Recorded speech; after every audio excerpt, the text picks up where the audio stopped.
And we're back, Stir Ripe Show podcast on a Tuesday. I'm your host, Travis Fulton. Thank you for making us part of your day. It is another week, another tournament on the PGA Tour, and we're going to take you on site this week. Another elevated event as the boys roll into the Wells Fargo Championship, a great venue, Quail Hollow Golf Club, a great field.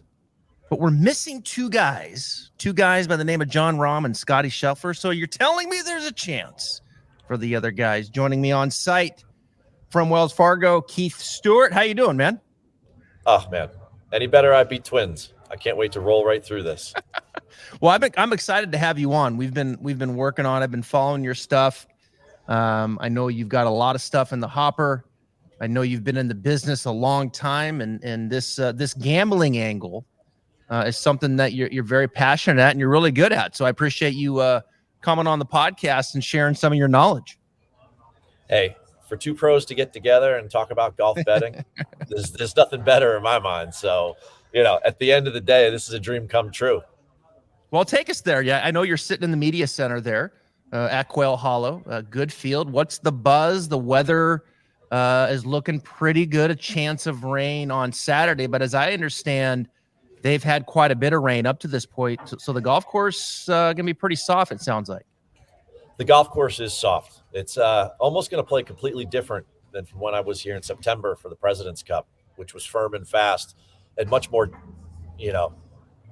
hard for the guys to try to hit their targets off the tee and around the green. So I think that, everyone always makes such a big deal about length, but you can make these things 7,000 yards long, and it always seems like they're hitting 8-iron into the green. So at the end of the day, I think that it will help them. The fact that they had almost 3 inches of rain last Friday, and it's been warm in April. So the grass has been growing, all your overseeds and everything. They're all taking hold. So I think the golf course is going to play a little bit soft, but much like we would expect in something like this that, we've grown to love, right?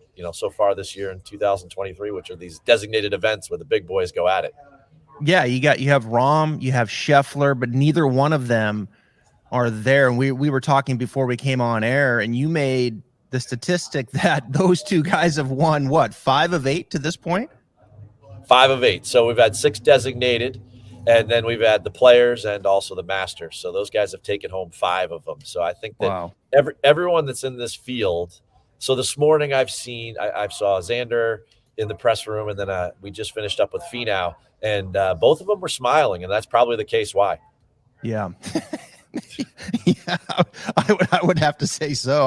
Xander's an interesting player this week. I've kind of stayed away from Xander most of the year. I've taken a pretty hard look at him. We'll get to the board here in a second, but you look at this golf course, you make some really good comments about how the course might play this week. Of course, it is going to be a little bit different of a golf course than what we saw in the President's Cup. When I think of the President's Cup, when they were there, I think of Jordan Spieth. He went 5-0. However, Spieth hasn't played in this tournament in years past, so I think he's an interesting name.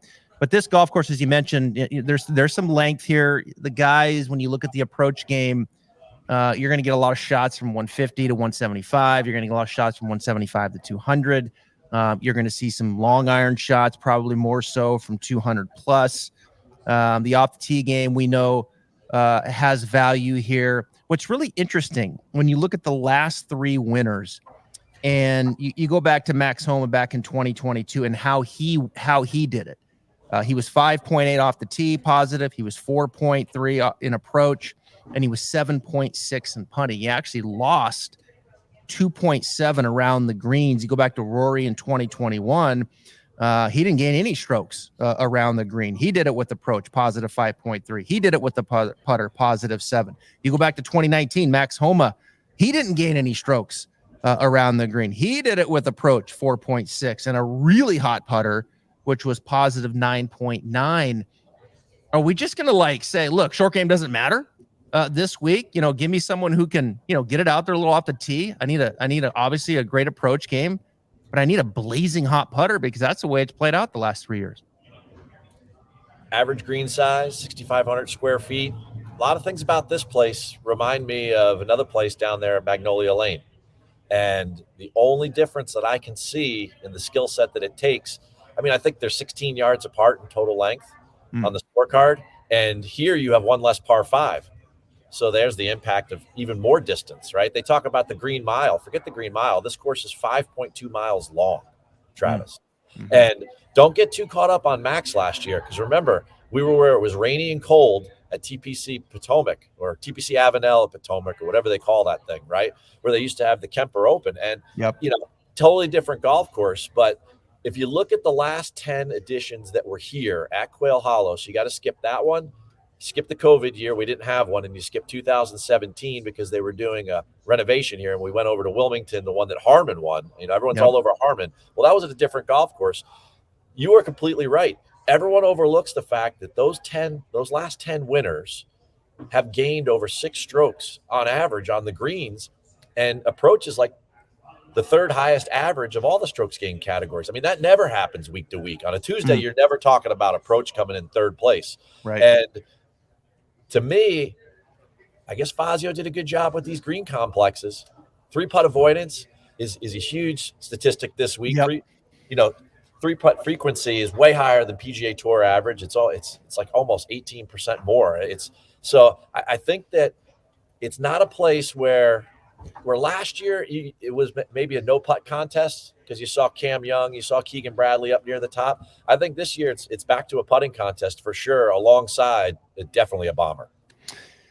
Yeah, Homa, 2 of the last 3 years hasn't been playing his best coming in as we kind of transition to the board. I know probably his performance at the Masters was disappointing to him, as that's the next step for him, is to be more competitive in major championships. But as we get to the board, there's our guy Rory. He's missed 2 elevated events. He comes back to a place that he's done quite well at over the years. 3 wins at this tournament, an overwhelming favorite right now as I look at DraftKings plus 700. Let's just start there. I mean, what do we expect from Rory as he gets into the press conference? Hopefully his game's in good order, but more important than that, hopefully mentally he's in good order as well. What do you think from our man Rory?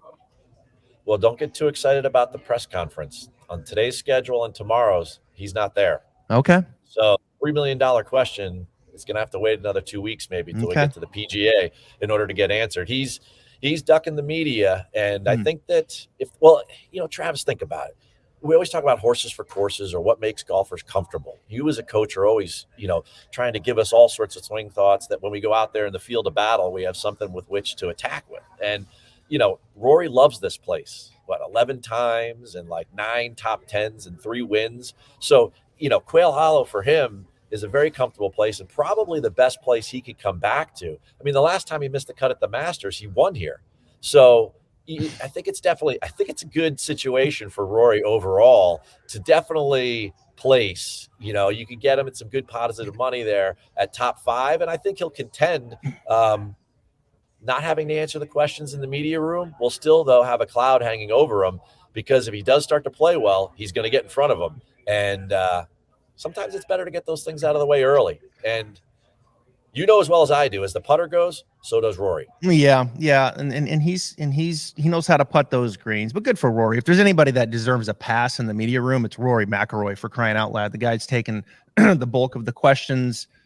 He's been the face of this through these turbulent times of a competitor in the world, or in the world of golf. So yeah, I don't think I'll bet Rory at 7, but as we get into the board, Cantlay at currently now at 12, there's Schauffele at 14, Finau at 14. I'll stop there.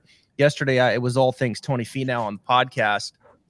And look, I think Tony Finau, we've seen incremental gains over the years, and particularly with the putter, steady gains. He's always been, in my eyes, at least in the last 3 years, over a course of a year, in the top third on the PGA Tour of putting. It's never been a case, can Tony Finau putt? Sure, he has his off weeks like everybody, but he's now strokes gained approach. He's number 1. I think the biggest difference that I see with Tony Finau is all situational golf. He looks more comfortable late on a Sunday, and holding off John Rahm by 4 shots, and some of those key up and downs late on a Sunday, the acceleration, the conviction in which he hit some of these short game shots and putts, I think was a huge step.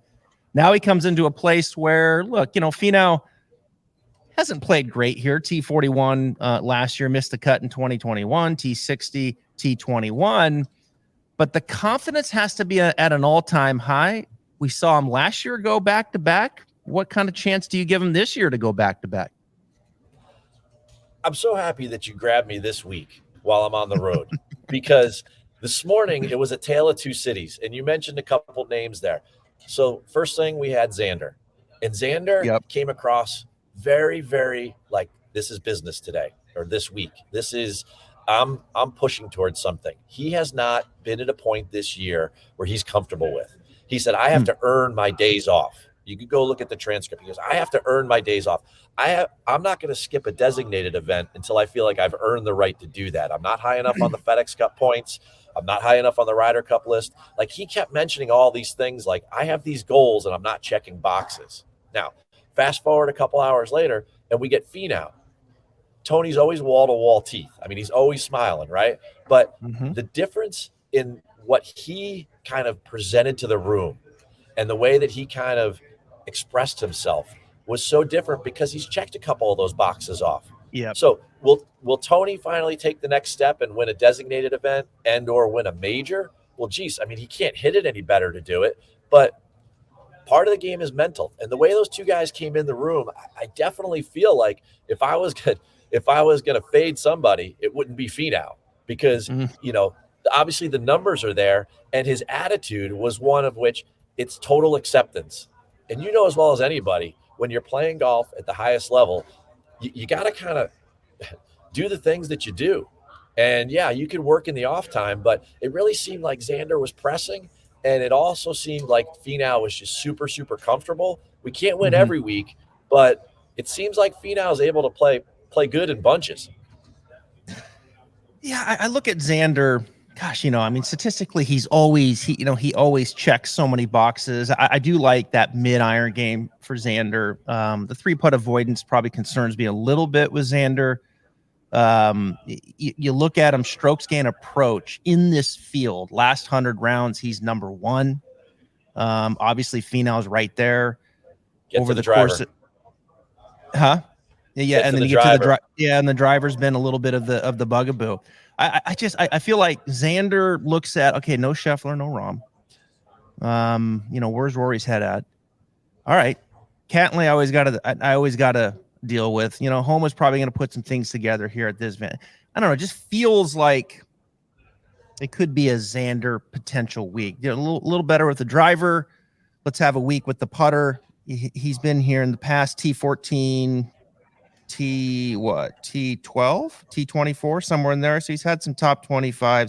I want to bet Xander, but I just can't pull the trigger.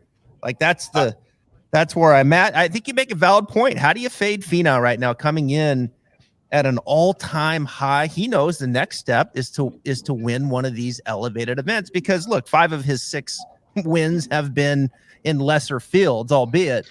So he'd like to check one of these off. Well, you know what? I'm going to push you off the Xander fence. Okay. Right now. I'm on Finau again. All right, but I'm going to push you. I'm going to push you off the Xander fence. If you don't know what to do with Xander. All right. So he admitted it this morning. He goes, "I've drove the ball terribly this year. I'm terrible." That's what he said. He goes, "But don't pay attention to the stats just quite yet because it's going to show a lot of what I was doing earlier in the year." He goes, "You're not going to see the numbers from the match play." He goes, "I drove the ball good there." He goes, "You're not going to see the numbers from the team at Zurich, Classic." He goes, "I drove the ball well there." He goes, "Those aren't going to fall in there." He goes, "You're not going to see the numbers at RBC because it's not a driver golf course. It's a second shot golf course." So at the end of the day, if he's trending and there's truth in what he's saying, he feels much better about the driver. And maybe this isn't Xander yet, but in 2 weeks, he's a perfect fit for Oak Hill with his well-rounded game. And that mid-iron approach game that he has and his ability to scramble and make putts under 10 feet. So as much as I'd be more happy with Finau this week and then Xander in 2 weeks because he looks like he's fighting and building towards something, whereas Tony is just like in the zone right now. All right, let me give you some other names here as we work down the board.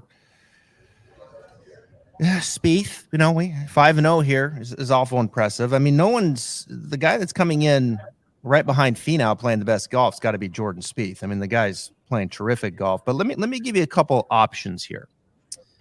Who finds the putter this week? Is it Cameron Young finally? Does he get off the schneid and get a W? Does JT find the putter? The putter's been holding him back. He's got to be extremely frustrated with what's been happening with his putter. Or is it Victor Hovland? There's three names that we know have all the upside. Victor, he's going to wear you out with the driver and the irons. But that putter's been a little weird. We know the short game, although it looks better to me. It looks better to me. Statistically, he's still losing strokes. But then Cameron Young, my God, if that putter wakes up, look out. You know what? This would be a perfect golf course for Cameron Young to win his first event. Okay. But then again, on a Tuesday, I bet you've said that a lot.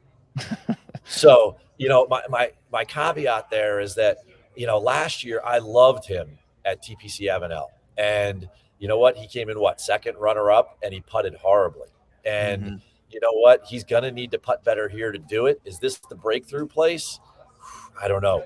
I have to lean of those three that you just gave me. I got to lean towards Victor because overall he's proven over a larger sample size that he can putt well, but also that he can ball strike the hell out of it. Driving and irons. Is there anyone better in the game with just those two things? Yes, Spieth's hot right now. Finau's been hot for about 10 months. Jon Rahm is probably better, but Victor is right up there. And the putter is not his biggest weakness. And if we've already established that around the green isn't necessarily, this isn't the week to be Seve, then, boy, of those three, I'm more apt to go after Victor because as far as JT goes, there's a type A guy. And yes, is he coming back to a comfortable place? Maybe. 4-1 at the President's Cup, won a PGA here. He's contended here before, plays well here. But, man, if I'm giving you the impression that Xander seemed like he was grinding this morning, then JT's a one-arm paper hanger. I mean, He is every time I see him and he's working with John Graham on the putting green, it's I'm not sure which of the two of them is going to have a heart attack first. So who's going to pop with the putter first? At a place where you have to putt, I mean, those guys think about that stuff. You know that, Travis. You've been in the mind of a player before. They know coming in because they're told by their coaches what they need to work on. Just like you and I approach each week handicapping as a coach rather than as an algo head. It's not all just data. It's swings and science too. And those guys, it all plays a part. And I just, of those three, I got to go Hovland. I mean, Hovland to me is somebody that if the putter even breaks even, that he's top 5 this week. Yeah. Yeah, and he's been there. I've had a little concern with Hovland, the swing coach, all of a sudden change to Pat from Jeff Smith to Joe Mayo, who looked, I mean, a brilliant mind, and I thought Jeff Smith did a really good job with him. But look, Hovland, sometimes I feel like he's searching, a little too much. Sometimes perhaps I think there might be a little too much hand holding with him at times, but look, he's played very well. He's looked good, looked real clean with the driver and the irons. I do think the short game does look better to me. The shots he's hitting, it looks better, although he's still losing strokes. That putter feels it can be hot and cold. But I tend to agree of that group. I'm probably going to bet Hovland, although Cam Young, I think of all the stories here, Cam Young getting his first win here would be pretty cool. I mean, I'd like to see him get on the board and get a win. I agree on JT. I think, look, John Graham's a great putting coach. I think they had some early traction there when he started with them and winning the players. But right now, it's just kind of what's going on. He's fighting it. He looks rigid. It looks technical. And it's not improving, and it's got to be very frustrating for JT right now to be putting the time in and all these things, and he's just not getting the traction with the flat stick. Here's my case on JT versus some of the others. All right, when you look at Hovland or you look at Morikawa, it's always like the short game and the putter. right? When you look at JT, the guy is one of the top 3 guys on the tour right now around the green, but he can't putt. So that's putting even more pressure on it. Usually guys that are good chippers and pitchers are good putters as well. They have great touch. They have great feel. They have great distance control. They have great delivery speed control with the club head, arm speed, all of those things. The fact that, you take a great ball striker like Morikawa and he can't chip and he can't putt. Well, like, okay, I kind of get that, right? Like those seem to go together. The fact that JT can't putt, but he can chip tells me it's all mental. And what's going to be the breakthrough there? Is it going to come here where, it looks like there's a bunch of elephants buried under the greens? I mean, it's not, I just don't see that. And he knows going in that that's all he needs. So there's even more pressure on it. So for me, just move on down the board. JT, 15th in the world. It's a precipitous fall, unfortunately. Yeah, and it is. It leads to the flat stick. Morikawa's first time here. The mid-range, the mid-iron game's not going to scare him. The driver, he'll keep it in play. I do like the changes he's made around the green. The putter looks good to me. First time, though, on these greens, he's going to come out and win? I don't know. What do you think? It's not his first time because he played the President's Cup. Time. Yeah, he played the President's Cup, yeah.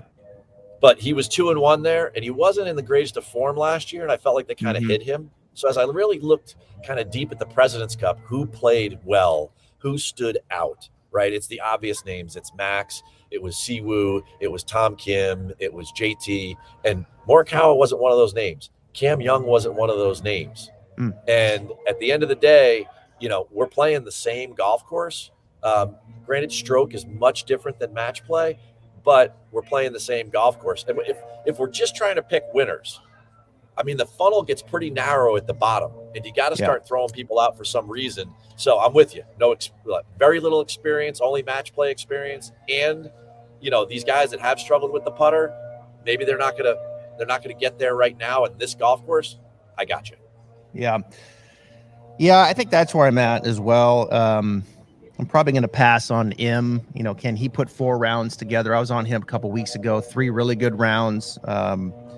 Struggled one of the rounds. Is him ready to win in an elite field? Probably going to pass on that. Jason Day, former champ, been playing great golf. He knows his way around this golf course. He's getting some odds there. I'll tell you the name that really is interesting to me. Got a guy blowing some leaves in the backdrop. We'll let him go. Yeah, fine. He's good now. All right. The guy that's interesting to me, Keith, is Matthew Fitzpatrick. Had the win there a couple weeks ago. The number that sticks out is positive 6.2 approach. I've always said Fitzpatrick, he's going to keep it in front of you with the driver. He's going to do enough with the short game and the putter. Is Matthew Fitzpatrick an elite iron player? That is the question. And if he is, Matthew Fitzpatrick's going to win a lot, because he can do the rest of the game. And he got that win, positive 6.2 at RBC Heritage. It's a different golf course now. He's probably going to have some longer shots into these greens. But I'm really curious. He was T2 here last year. I'm curious on the trajectory of Fitzpatrick in his iron game. Well, I'll tell you what, looking at this field ahead of time and where you're going to put Matt Fitzpatrick in the spectrum of can he win here? He's got the putter, he's got the driver. So that's 2 big boxes that are checked off. Yep. He misses a lot of greens in regulation because everyone always goes, oh, Matt Fitzpatrick is great at bogey avoidance. Well, as well as I do, that means you're missing greens. Yep. That means that you're a good short game player and that, chances are you need to hit more greens in regulation. So you hit the nail on the head there. It seems like the injury question is gone with him. You mentioned another name, Jason Day. Mm-hmm. What happened at the Masters there? And we haven't seen him. So what's Jay Day up to? I don't know. There's a lot of questions circling there. And then you mentioned Sung Jae and winning in a big field here at Wells Fargo. Well, Wells Fargo's had a legitimate field for a long time. It's been, people love to come and play Quail Hollow. This is an event here. They know how to take care of people. Media Center, the donuts they had this morning were fantastic. And when you step it up in the Media Center for the food, then you're at a real event. And I think Sung Jae, Sung Jae kind of always falls under the radar. Maybe it's the language barrier, I don't know. But if you look at his recent numbers, the guy is really hitting the ball good. Yeah. He's 7th at RBC, 16th at the Masters, 6th at the Players. It's the approach play was a little off around March, but it's back in play. It's the putter for him usually, but he's had some good putting sessions, and he's gaining in his last 5 starts like 6.5 strokes against the field.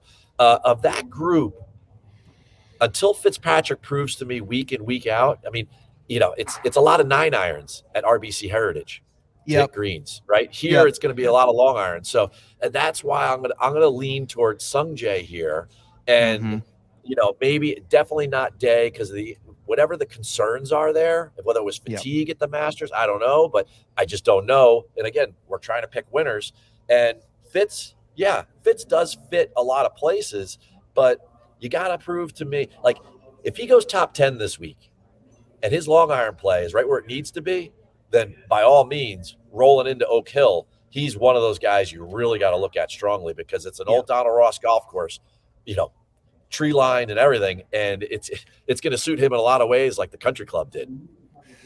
Yeah, I think those are all valid points. Every time I get, Sung Jae, it's just always like a little something, right? That just doesn't quite allow him to propel and get that win because we know he has a skill set to do all that. I was on him. I was all over him at RBC. He finished 7th and, he opens up at 66, gets the better end of the draw, goes out there, perfect conditions in round 2 and shoots 1 over.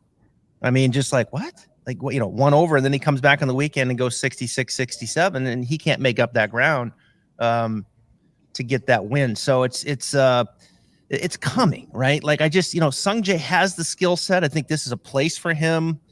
I think he's in the upper third when it comes to that mid iron game. Strokes gained par 4 in this range is good. Gets a lot of looks and opportunities. His putter has been pretty good as of late. He'll get it up and down if needed. Man, I just, am I gonna just beat my head against the wall on Sung Jae again for another day? I haven't bet it, but you make some really good valid points. I think Burns is interesting. Bermuda Burns, my boy, I've been all over him. Every win he's had has been money in my pocket, including the match play, which was a nice 50-1 hit. Yeah. He withdrew back in 2018, T55, playing pretty well. Feels like I'm going to have to pass, though, this week on Burns, Hatton, Fowler, Thigala, Kim. I think Kim is the most interesting as we kind of work down the board. I think Kim, to me, is the most interesting in this group as we start getting into now the 40, 45, 50, 55-1. Who do you like in that group, even down to Fleetwood? Oh, boy. All right. You touched on something there that I think is important for your listeners to know on a Tuesday. And that is that going back to John Graham, good friend of mine, Rochester guy. So a great guest for your show when you're going into Oak Hill because he knows it like the back of his hand. But I talked to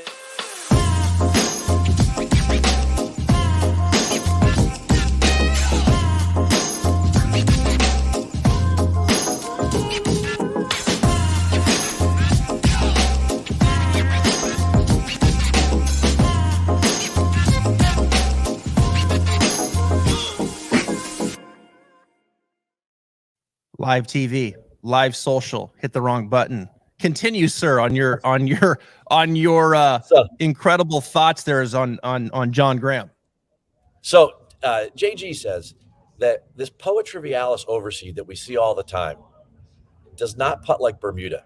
It almost punts like bent. They have it down so good that it's so pure that it removes a lot of the grain that you see with Bermuda. So when you see that week in and week out on the superintendent's report, I would start in the model, either not favoring Bermuda at all and just keeping it blank, or even going to the bent guys. Because at the end of the day, even though Burns is one of the top 10 putters in the field, it can't be Bermuda grass putting that's the reason that you want to take him this week. If you told me he's a great driver of the golf ball and we know he's a good putter and, he's in great form, then by all means, I could get there on Sam Burns. But one of the guys you skipped over quite quickly that I'm really high on this week is a guy that's won here before, and that's Ricky Fowler. Now, a lot of people, we've been waiting on Ricky for a long time. But much like we talk about Rory being in a comfortable place, this has got to be a place that's comfortable for Ricky. He's played here. He played here well even during the times that he wasn't playing well. So he likes this golf course. His eye fits this golf course. And if you look at the ball striking, it's been really good. I mean, at the end of the day, he's one of those guys. He's got 4 top 10s and only 1 missed cut here in 10 tries. Got the win. Right? He's made all 8 cuts this year. He's got 5 top 15 finishes. Everything that we've brought him up for a couple different reasons works. And if we're just going to say that Tony Finau can now start winning a bunch of tournaments because he's hitting the heck out of the ball, then you got to pay attention to the fact that Ricky's won tournaments before, and maybe he's back. I mean, what was it about Jordan that set him apart when he came back and he had that win at Valero after the big drought? He was just hitting the heck out of the ball, right? Yep. And he was trending. He was consistently doing it. Ricky could be back in that place. And then, he should totally be. And the reason I bring him up now, but he's at a much lower number, is that he should be in that 50 range. And maybe that's not the reason to bet him, but why does every book have him down around 40? Yeah. Because he's a liability at this place. And you got to think about him as a possible winner, at least in my mind. I see him at 35 right now in a couple. Yeah. And think of, come on, Travis. If you were writing the book on Monday, you would put him in the 50s. Right? Oh, yeah, for sure. Yeah, of course. Yeah, I think I would put him in the 50s. Right there I mentioned Fleetwood and Tom Kim, Sahith Theegala, Shane Lowry. Now, you get up to the 60s, you got Connors and Clark and Bradley. Boy, I'm having a hard time through this stretch. I'll be honest. I think Mitchell it has cooled off. We saw a little some good play there with Keith. His driver will be a weapon here, you would think, on this golf course. I do like some of the short game work that he's done with Parker McLaughlin. I think there was a nice little push there with that. Theegala, I don't know if this is the best venue for him. I think there's probably other places that I think, he kind of sprays it off the tee a little bit. I know his short game's magic, but I think he's going to have to do a little bit more when it comes to Theegala. Talk me off of, I'm trying to find an angle here of just perhaps, right? You're always this angle of, you start getting into these 60s and 70s and 80s, right? Especially in an elevated event, which feels far-fetched in the way things are going, right? Because we see these best players bubbling up and winning these things. I got a guy for you, but okay, all right, I'll save mine. Go ahead. Think about this too. I tried to establish this earlier. Wells Fargo here at Quail Hollow has always had a better than average field. One would argue it's been a strong field. Probably the only years that it wasn't was when the Players was in May and they kind of competed with one another. But it's been a long time since then. And all the guys that are playing well now that we're looking at tend to come here. So I find it odd that 6 times in the last 10 editions here, we've had a winner of plus 5,000 or higher. I mean, everyone's like Max Homa. Max Homa was a field bet when he won here. So he was 500 to 1. Yep. James Hahn. I mean, we could go down the list of guys and, it's not a who's who. So, I mean, when you're looking at the fact that, we can't get someone from this stretch, one of the guys that really piques my interest right now, and everybody was all over him last week, and I can't remember if you were or not, but did you like Wyndham Clark last week as a I did. Okay. Yeah, I did. I was on him, and then he got off to a slow start, and then he almost backdoored him top 20. So I have this theory: when you take a guy like Wyndham Clark, and you push him and make him a top 5 favorite at an event like that, he knows that. And next thing you know, there's all this pressure. He's in the media center. He's doing press conferences. He's like, oh, geez, Rahm just did a press conference. Now I need to do one. Holy cow, what am I doing here, right? Now all of a sudden he's having an outer body experience, right? What's changed about Wyndham Clark from last week to this week? Just his odds, right? We're talking about a guy who has 9 straight top 40 finishes on tour in 2023. The ball striking numbers are incredible.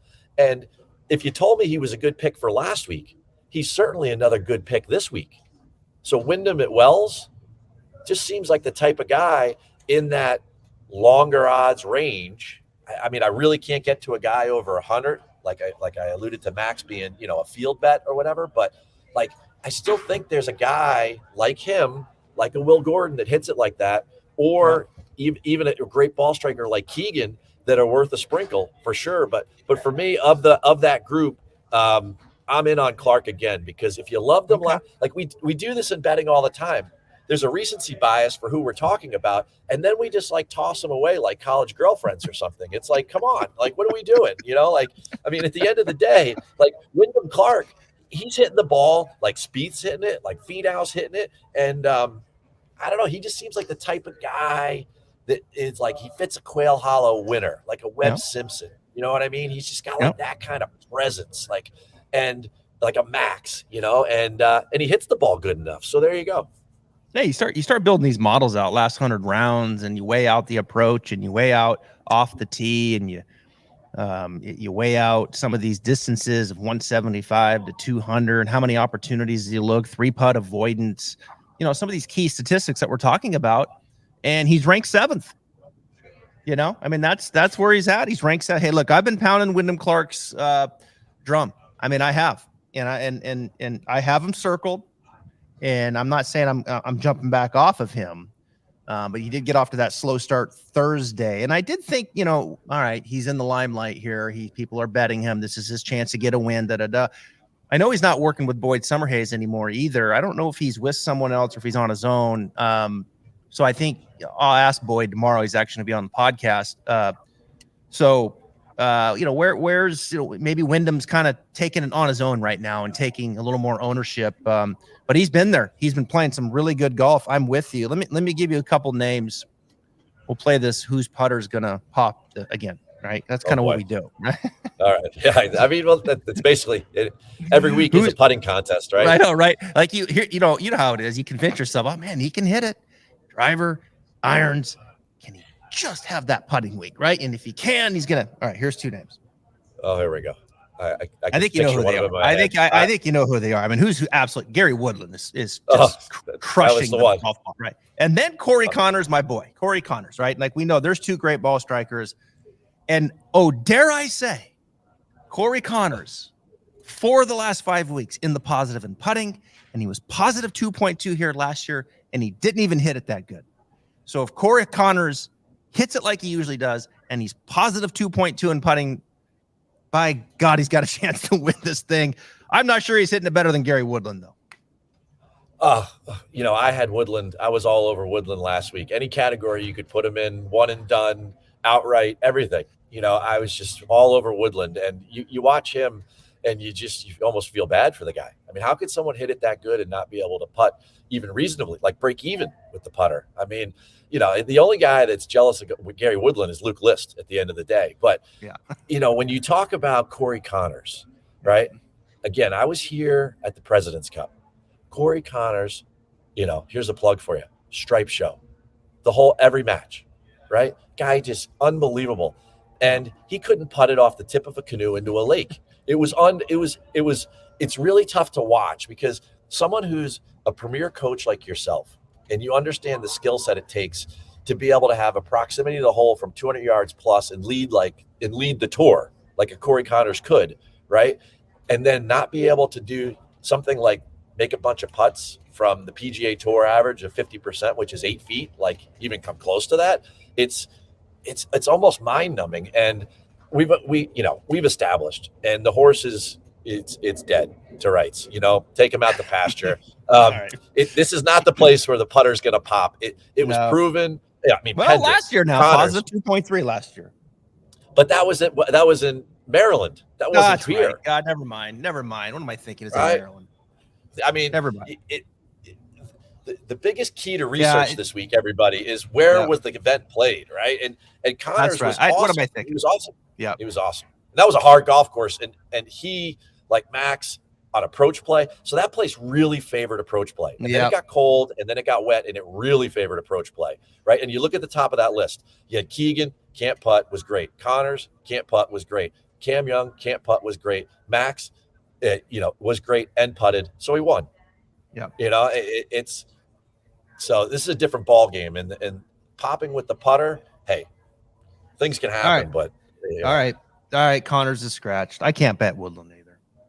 No. I mean, my guy, that guy. I mean, he's God. He's hitting it good though. My goodness, he's on an all timer right now. I'll tell you the guy that's improved over the last year is Taylor Moore. I mean, this guy is getting better. You talk about athletes on the PGA Tour. I don't think he gets in that conversation enough. We saw him win at the Valspar. He was 39th at the Masters. He was 11th at Heritage. You look at him statistically. I like this young man. Now, is he going to come here and win this? I don't know, but he's going to make the cut. You could convince me of a top 20 of Taylor Moore as we work down into the odds here of 80-1. I certainly like him over Chris Kirk. I'll take him over Brian Harmon, who I know has won here. Taylor Moore's going to be around a while, isn't he? He is. He really. I watched him for a couple holes. He was in one of the featured groups down at RBC, and he really impressed me, especially in the scoring yardage areas. So pitching, chipping, putting, anything from, let's say, 150 and in. Really, really solid player. Did the win push him over the edge for confidence? It probably doesn't hurt, but he plays difficult golf courses well. I mean, it's funny. I'm not a big model guy, but I run one because it always kind of gives me a good laugh of who, maybe further down the board, like these guys, like jump up as far as skill set goes. And on the one I ran, Taylor Moore, he comes after Sung J M, and he's followed by Justin Thomas and Gary Woodland. So, I mean, he's an elite company for what he's been doing. And I keep my models very tight when I do it. So at the most I ever use is about 36 rounds. So I like the guys that are playing well at the time with which I'm looking at them, right? There's a statistic on tour. It's like every guy makes 80% of his money over like a 6-week span, except Tiger, so when they're hot, that's when you want to go get them. And, Taylor Moore, he's been in a good mode right now. And that's why he's coming up on everybody's research. And then you look at the number and you say, geez, this guy, 85-1 or whatever you're going to get him at, 75-1. Well, him or Keegan Bradley or Wyndham Clark. I mean, those are the guys we're comparing there. And he's proven it recently. Yeah, he has. He's impressive. I like him. And his game, look, he's been out there now a little bit. He looks like he's he's taken his licks. He's learned some of the courses. He's, he just looks more confident in what he's doing, and you can see it. And obviously getting the win has to be huge. You talked about models. Well, I'll go back to a little model that I ran here, and the guy that pops up, on these in this long course and off the tee and some approach and this mid and long iron game, and let's get some good opportunities. And then here's that bugaboo again, that putter. What are we gonna get? As we look down the board and those 100, 110, that's Cameron Davis. Well, I mean, there's a guy that look, I think tee to green, I think he likes it here. This is a good spot for him. Can he make enough putts? I sprinkled a little on him. 6 at the Players. That's good enough for me. 7th at RBC. He's doing some good things. And we've seen him pop and win. Wouldn't be surprised to see him there late on a Sunday. I would be surprised. You would? Okay. Yeah, you're bringing up some highlights, but there have been a lot of lowlights this year. Everybody was hot on Cam Davis. I remember doing a season-long he was hurt. Draft. He wasn't feeling good early in the season. Wasn't feeling good. True. Yeah. But at the end of the day, so is he back? Right? We're thinking Matt Fitzpatrick is back from when he was hurt earlier in the year. I need a little more from Cam Davis to win right now. His performance here, being a rookie at the President's Cup, he was awesome. Every part was firing. So if you want to tell me he's a good guy for a placement this week or a head-to-head, I'm all over it with you, Travis. But to win and get a sprinkle, I'm not quite there yet. But it's getting back to close to be Cam Davis time, where he's one of those guys in that range that you kind of have to flirt with all the time. Well, I'm taking the seed here. Like you mentioned Homa. Okay, he had big odds. You mentioned a couple other guys, James Hahn. So I'm like, all right, Cam. Okay, I'll throw a little sprinkle on Cam Davis in the hundreds. All right, Kitayama. He won a nice field. He's at 125. That was a difficult golf course at Bay Hill. Do we sprinkle a little on him? Davis Riley has seemed to be kind of worked his way out of the coach change that he made from Jeff Smith to Mark Blackburn. His iron game starting to show life. Do we sprinkle him? I mean, and there's Akshay. 150. Oh. I talked about him. I talked about him in great length last week. I said, don't be surprised. Don't be surprised if Akshay was in there, and he was. He handled himself well, and by God, he looked like he belonged. So if you loved Akshay last week to go down the Wyndham route, okay, most people don't realize that they do the backstory on Akshay. He was born in L.A., all this stuff, right? He spent most of his formative years in North Carolina, living near Wake Forest.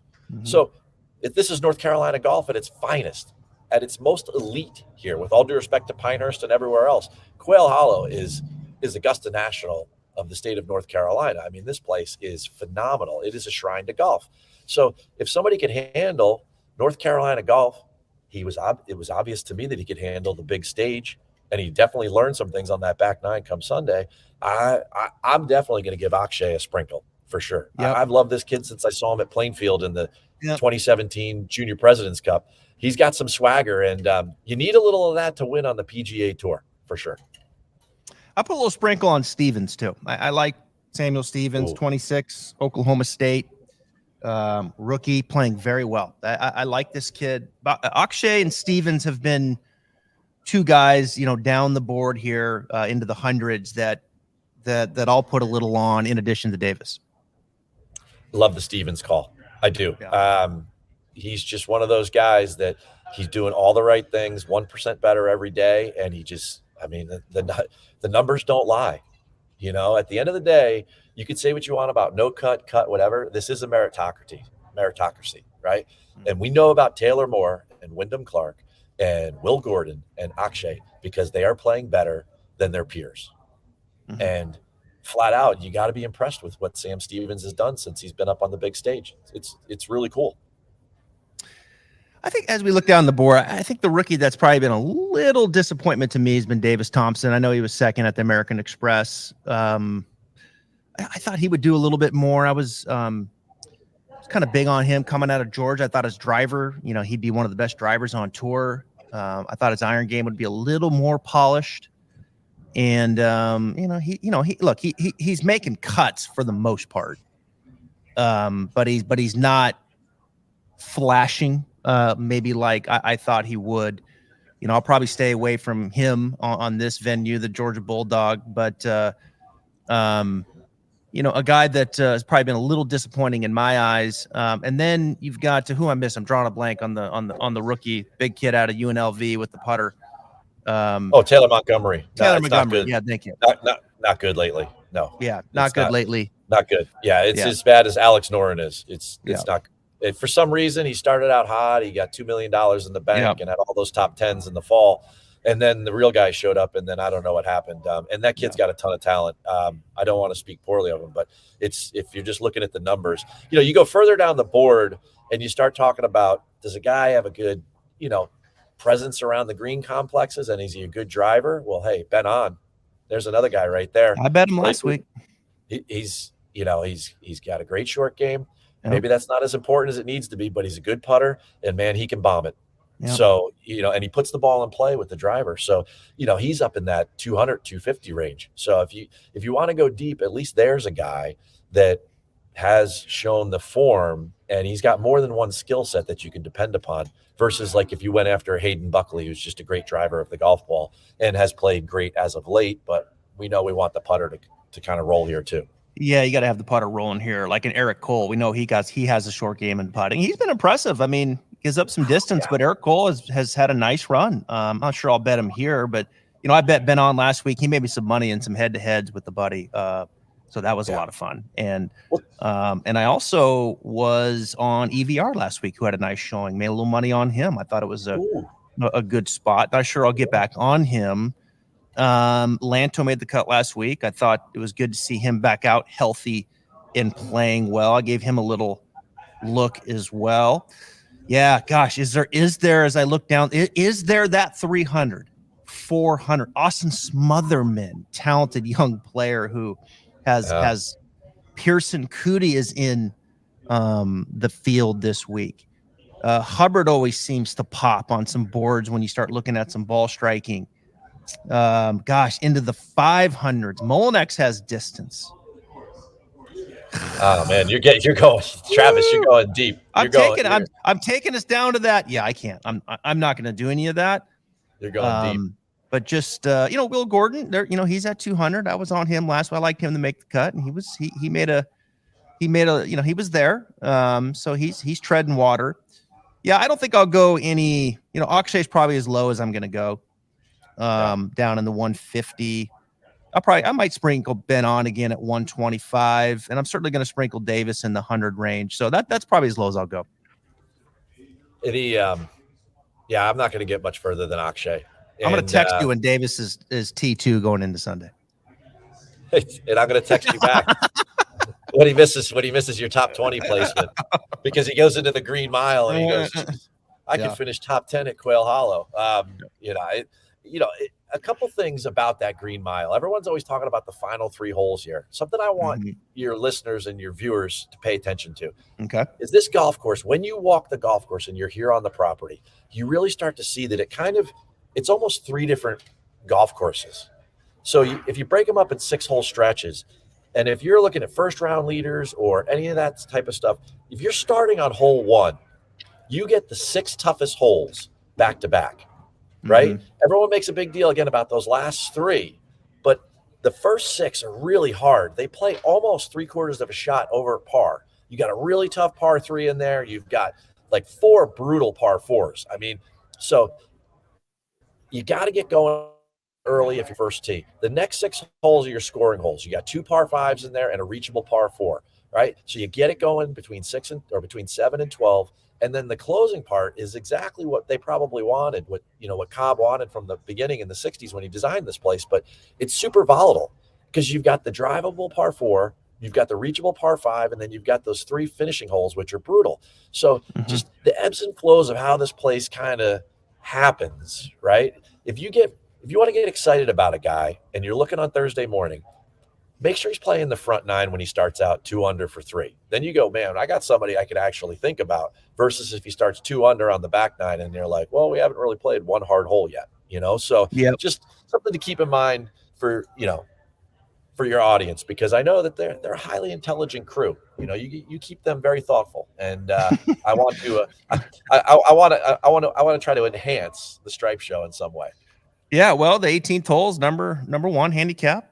17th hole's number 2, and the 16th hole's number 4. So there you have it, right? That's what the way I'm looking at it, the way it rolls out. All right, good stuff. Keith Stewart, go check it out at Read the Line, live from Quail Hollow. Great stuff. I can't thank you enough. Travis, it's as a PGA pro, I said it on Twitter. There's nothing better than being on a Stripe Show. All right, I appreciate it. Have a great week. You too.